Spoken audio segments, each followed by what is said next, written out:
Alejandro Garnacho has scored one of the greatest goals in Premier League history to send Manchester United to a 3-0 win over Everton and to just 6 points off the top of the Premier League. The international break may be over, but United's form is still right up there with the very best in England at present, and Ten Hag's team have once again found a way to win, even though the game wasn't necessarily the best performance they've ever put in.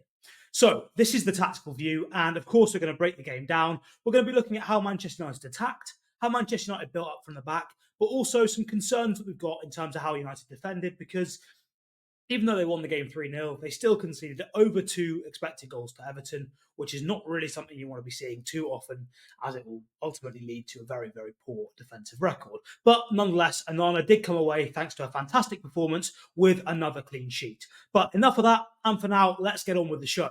So, the first thing I wanted to talk about today was United's build-up in this game. Now, United's build-up was a little bit different thanks to the return of one of Manchester United's greatest prospects at the moment, and that is, of course, Kobbie Mainoo. Brilliant player, fantastically composed, and so technically gifted, but also physically fantastic as well. There's so much that we're going to say about him, and we'll get into that after we've delved a little bit into how United set up, and how this structure may be differed from what we've seen in the past, and how the personnel and actually having Mainoo in there and his different skill sets to some of United's other midfield options actually allowed this structure to really thrive.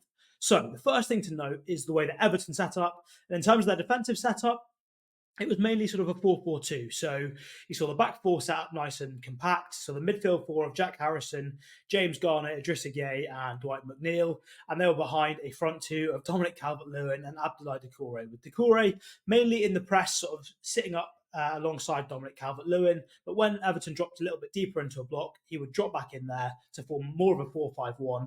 The typical sort of Sean Dyche, defend with everything we've got mentality when Everton didn't have the ball. So what United were trying to do here was a little bit different from previous games in the sense that Mainoo was really able to get on the ball and dictate from sort of just behind those two strikers there, Calvert-Lewin and Doucouré in the press. So the idea was that Maguire and Lindelof would split really, really wide. And I think it's important to note that in the context of this game, obviously, it was a really big game for Everton, having just had the points deduction, first home game since that. Everton fans were really, really fired up. So the one thing United couldn't afford to do was get dragged into a high-tempo, 100-mile-an-hour chaos ball fest and allow Everton to sort of be really scrappy, feed off loose balls, knock the balls into the channel, and just hope for loads of goal-mouth scrambles. Now, there were a few of those, but thankfully United got away with it. And one of the ways that United were able to take the sting out of the game was with this build-up structure, and in particular, the influence of Andre Onana, who was absolutely fantastic. So, as we've said, Lindelof and Maguire splitting nice and wide, Onana staying relatively deep, but he was sort of forming a three there with Maguire and Lindelof. And that obviously allowed United to have that three sort of to build from without having to drop a midfielder in when United had the ball in their own third. So that was kind of handy in terms of keeping an extra option higher up the pitch because you don't have to drop a midfielder in. And what that meant was then Luke Shaw and Diogo Dalot could push on. Sometimes Luke Shaw would go a little bit wider. Sometimes he sort of underlap Alejandro Garnacho, and Dalot tended to mainly be on the inside channels as well. So what we would see then is United would move the ball to one side here, sort of Calvert-Lewin would go across, and once that had happened, Kobbie Mainoo would drop in here. And what that sort of left United with was this sort of diamond shape here. And this sort of diamond shape is something that Manchester City have been doing really well in recent years. Not quite sure why that's doing arrows rather than lines. There we go, that's fixed. But this diamond is fantastic, particularly against two strikers, because it means there's always going to be 2 free players in there, whichever two they go and press. So it's very simply a case of moving the ball to one side, drawing the strikers across, put Calvert-Lewin there. Doucouré's got a choice, go and press Mainoo, maybe go and press Onana in certain moments, or stay wide with Maguire. But United will always have a free player in that area. So that was very much the basis from United to build structurally. And it was really, really important for United because Everton was so compact, a little bit deeper in the pitch. So it was really important for United that in this sort of area, United's own third, they were able to always have a free man to allow the next phase of the game plan to be executed. So obviously when you play against a really compact team, it's difficult to play through the lines. Now, in Everton's case, it wasn't so much the whole team, but the strikers were sort of going and pressing on occasion to try and sort of cause a bit of a nuisance, mainly when the crowd got a little bit frustrated and sort of demanded some sort of action. And that meant that the other two banks of four were very much just sitting in. And so once United did progress the ball to a free man in here, there weren't too many options that often to play through. So it's not that often that you see Maguire maybe pick out McTominay, who would then pick out Bruno, who would then pick out Martial. It tended to be more a case of find the free man in this structure, allow them to carry the ball up the pitch, and eventually, rather than trying to play through the Everton block, we try and play over it or around it. So we saw really good longer passes over and around the block from Kobbie Mainoo, from Harry Maguire, and from Victor Lindelof at times, with Maguire and Lindelof particularly looking for diagonals. So we'll come into why that was so important in a second, but I do want to talk about Kobbie Mainoo because this double pivot that United started with of Kobbie Mainoo and Scott McTominay could not be more different in terms of their different characteristics there of how they play football. So obviously Kobbie Mainoo, as we know, fantastic in possession, technically so gifted, unbelievably composed, whereas Scott McTominay, quite frankly, when the ball's in United's own third, the one place you want Scott McTominay, or, well, there's a lot of places you want Scott McTominay, but none of those places are anywhere in this own third, really. So you want to push him as high up the pitch, whereas Kobbie Mainoo, very much, wherever the ball is, get him on it, and he's got the quality to make something happen. Unbelievable player is Kobbie Mainoo. And skill set-wise, what's really impresses me is his composure, his sort of spatial awareness, his ability to turn. He's very comfortable with players being up to a couple of meters away from him, and he doesn't panic, doesn't rush things. He's one of those sorts of players that you could just drop him anywhere and he'll be anywhere on the pitch, and he's equally comfortable because he's got a really, really sound technical base. It's those the turns he makes when he's you notice him when he's on the ball as well. If there's nothing on straight away, he doesn't panic. He doesn't sort of try and rush things, try and force things. What he'll do is he'll just move the ball, constantly manipulating the ball to change the picture slightly, shift a defender, shift potentially his teammates, or create a new angle. Always moving the ball, always manipulating it. And that's a skill set in many ways similar to what Frankie de Jong had, who was the guy that Erik ten Hag was famously chasing so hard as one of the potential key parts of his Manchester United midfield. So it's amazing to have somebody like that come out of the academy and be a natural option, a natural choice really in this midfield to bring the best out of all the other players. And you can see the way he oozes calm, oozes composure, always seems to have a little bit longer on the ball than everybody else because he's so good at creating his own space, separating himself from his marker and taking the ball under pressure. And it brings the best out of everybody in that Manchester United midfield and everybody in that Manchester United team. So really, it is absolutely fantastic to have someone like Kobbie Mainoo in there, and makes all the difference. In contrast, obviously, Scott McTominay, lots of attributes that are important for United. Very physical, good at winning his duels, good at carrying the ball into open space. And of course, he has a lot of threat in the final third. Great at arriving late, pretty decent shooting and ball striking off both feet. So he's really a useful player. And particularly in games like this, when you know you're going to face a lot of long balls, somebody like Scott McTominay is genuinely valuable. So look, ultimately in a year's time, probably we don't want to be seeing Scott McTominay starting too many games for United, but don't be confused into thinking he doesn't have any uses, doesn't have any talents. He's got his own uses. Just a lot of the ways that we want to see Manchester United play probably don't involve that characteristic of player too much, but there are certain games when he's going to be really, really useful and really, really important. Anyway, so Everton dropping off then into their deep block. So as we've mentioned, United setting up with that sort of diamond shape, and the idea was to try and find one of the three men within that structure that allowed then United to play over or around the Everton block. So as we move Everton back into their deep block here, what we tended to see from United, particularly in the final third, I might actually have a board set up for that already. I might have already thought of that. So what we tended to see from Everton in the final third was when they dropped back into this 4-4-2 or 4-5-1, what United would try and do with the free man once they've carried the ball is play a diagonal pass. So the thinking was, if you move the ball to one of the centre-backs, what are Everton going to do then? So they're going to shift the whole team across. Calvert-Lewin will shift across to try and screen. You get the midfield 5 or 4 shifting across as well, maybe Decore slightly in front. and likewise the defence will shift across as well. Now, one thing that sort of Sean Dyche's teams often do is that the wide midfielder on the line in front tends to sometimes drop into almost a back five here to try and give that security against the switch. But what that does do is it means that there's plenty of options for United should the ball be switched across. So United were constantly trying and constantly looking for these diagonal passes. So from Lindelof and Maguire, looking to pick out the opposite winger. So you saw often Rashford and Garnacho. Sometimes on the left, it was Luke Shaw that held the width with Garnacho tucking it inside. But let's say it's Lindelof on the ball here, diagonal pass out to Marcus Rashford, as he did in the lead up to Garnacho's incredible, unbelievable bicycle kick. And what would happen once that ball had got out there was Mikalenko and McNeil would make their way out. But what was so impressive from United and so important, and Ten Hag talks about routines, about patterns of play, all these ideas that he wants his teams to execute. United did a really good job of it in attacking areas here with constant underlap. So as soon as Rashford got that pass, you know straight away, before he's even done that, you know that you're going to have two players sprinting straight out. What was then happening was Dalot was starting a little bit inside, so one of these players actually couldn't go straight away to press Rashford. They had to deal with Dalot. And from there, Dalot was underlapping really aggressively. Sometimes Rashford would pass him the ball, sometimes he'd not, and he'd just sort of do his usual dribble into two players and lose it. But that's a different story. Let's not get bogged down in that today.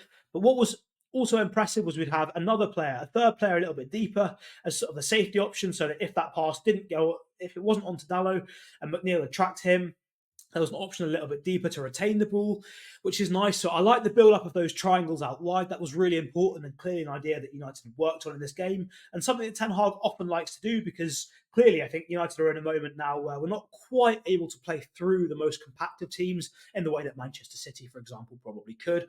So it's important when we play over or around teams, we've got a plan to then do something with it. It's not just a case of hit Rashford's feet and leave him in a 1v1 and hope for the best. It's a case of actually now we've got an underlap coming. We've got a safety option here for that pass backwards if it's needed, and that helps you to connect the play. And once these triangles were formed and the ball was out there, what I really liked as well was that there was really real effort from the players on the other side and sort of inside there to make movements, get in the box, and really be a threat for a cross or a cutback. So there were a few moments where United got the ball into the byline, created some good opportunities, and just weren't quite able to get the final ball, that final shot, that final chance off at the end of it. But it's much more encouraging to see that not just the movement from the triangle itself, but also from other players to get in the box and really make themselves available. So in many ways, from an attacking perspective, in possession, a really, really genuinely good display from Manchester United, thanks to Kobbie Mainoo's brilliance. Harry Maguire was fantastic in terms of carrying the ball, in terms of the switches. Lindelof had a couple of good switches out to Marcus Rashford, and the wingers were decent enough for the most part of the game in terms of, particularly Garnacho, in terms of making the right decision, not overcomplicating things. And Luke Shaw being back as well was a really, really big bonus. So secure in possession, great defensively as well, and another aerial presence, which is important for United. So that worked really nicely, as did Dallow's underlapping runs. And so, in possession, you've got to say it was a very good game for United. In terms of XG created, I think that the numbers go to show that as well. It was 2.07 XG for United, which is the third highest tally of the whole season, behind only Luton and Nottingham Forest, both of which were at Old Trafford, if I'm not mistaken. So, away from home, that's a good thing to be seeing, especially in an intense atmosphere. And I think what was so nice was that the way that a lot of the chances were created actually is quite sustainable. Obviously, the Garnacho absolute worldie of an overhead kick isn't going to happen every single game. But in terms of getting the triangles created, getting the cutbacks created, that is something that United can definitely build on and use in further games. So that's brilliant to see, as is the build-up with Onana, Maguire, Lindelof and Kobbie Mainoo all having a really important role to play, alongside Diogo Dalot and Luke Shaw. So definite positive signs for United in possession. Now, what we do have to mention, the elephant in the room a little bit here, is what was going on when Everton had the ball, because although United created over 2 XG ourselves, we did unfortunately concede almost 2.5 XG, which realistically, if you're doing that every week, you're going to be shipping a hell of a lot of goals, and that is really, really quite concerning. So what was going wrong for United in terms of the defensive side of the game? Why was that happening? So, for starters, in the first half, what we saw, as we often do when United are out of possession, in the press, so when Everton were building out from the back, what we saw from United was very much a man-for-man structure in midfield. So we tend to see that with United all the time. It's something one of Ten Hag's core principles of his game model. So we saw typically if Idrissa Gueye was dropping in, it'd be McTominay pressing him. If James Garner was dropping in, Bruno looked to go and press him, with Kobbie Mainoo pressing Abdoulaye Doucouré. Now, we know with Everton that they're not always going to try and play through the lines. Sean Dyche, he's very big on playing direct early, getting the ball into the final third and allowing yourselves to have some sort of threat. So obviously with that in mind, you're going to be expecting quite a lot of long balls. So this pressing structure of going man for man in midfield is fantastic, or well, potentially fantastic if you're able to force the opposition into these areas and to play short, because you can get these constant 1v1 matchups going on and you can force turnovers all the time. Fantastic on paper, but the problem is if the opposition go long, what you really need is players able to defend the ball and really be alive to the second ball. So if you cast your mind back to perhaps the FA Cup final, that ill-fated FA Cup final that was destroyed after pretty much, 15 seconds with that Ilkay Gundogan volley. If you remember what happened there, long ball over the top. We won the first ball, I think, or maybe Haaland knocked it back either way. But there was nobody there to clear that second ball because Eriksen had switched off. Now that's the key point. When you play against teams that are playing a little bit more direct, probably didn't think you'd hear of Manchester City being the example for teams playing more direct, but these days they are. What you really need is this space here that I've highlighted to be occupied by midfield players. So the issue that United were having was that when Everton were playing out, the midfielders were dropping relatively deep to offer an option, and Bruno and McTominay were sort of staying really high with them. But the problem was that then meant that this entire space here was left for Everton players to try and occupy. So what you'd see was the ball lumped up long towards Calvert-Lewin, and then bounced off, whether it was off Lindelof, whether it was off Maguire, or whether it was off Calvert-Lewin himself, knocked off somewhere into this space with Harrison, McNeil, and Doucouré being alive to it. Now, what was making matters even harder for United was that Doucouré sometimes was just going and standing in the front line, which was meaning Kobbie Mainoo as well was also getting dragged in here, which again was just opening that space between United's back line and that midfield line in front where McTominay and Bruno were. So it was forcing them to have to recover. It was meaning that Everton were able to be a bit more scrappy, get to some of the second balls and create a few chances from that. So that was a bit of an issue, as was the fact that Everton in moments were able to harness the energy of the crowd and really get a lot of numbers in the box. Now, I think if you think about games where you know you're going to need to defend the box, the first player in the Manchester United squad that springs to mind in terms of centre-backs anyway has to be Raphael Varane. He is fantastic in the air, brilliant at defending the box. And Victor Lindelof, don't get me wrong, he was decent. But Varane is levels above in terms of his box defending, in terms of his presence, in terms of being able to deal with emergency situations and clear the ball in important moments. And I do think, as good as Lindelof was in possession, I do think Manchester United missed a trick, and Erik ten Hag missed a trick there by not playing Raphael Varane. Whether the reports are to be believed of various arguments, issues between the player and the manager, I don't know. But I do think there were some issues as a result of not having Varane in the team there. And I do think United would have been better for it had he been available. Anyway, a little bit frustrating for United to have so many chances conceded, so much, give Everton so much opportunity at times and have to be clearing balls off the line. But we've got to take the positives. 3 goals scored away from home, a clean sheet away from home, fantastic man of the match performances from Kobbie Mainoo and Andre Onana, arguably deserved it as well. Harry Maguire was also fantastic, and one of the greatest goals in Premier League history from Alejandro Garnacho. Hope you've enjoyed the tactical view this week, guys. Charlie will be back on next week with me. And look, I'm going to be doing the same thing as you. I'm going straight on YouTube now, getting that highlight up of Alejandro Garnacho's goal, and I'll be watching it on repeat pretty much every second of my life until Wednesday. Whatever you want to think about me as a result of that, go for it. Let us know what you thought in the comments down below, and we'll see you again very soon on United View.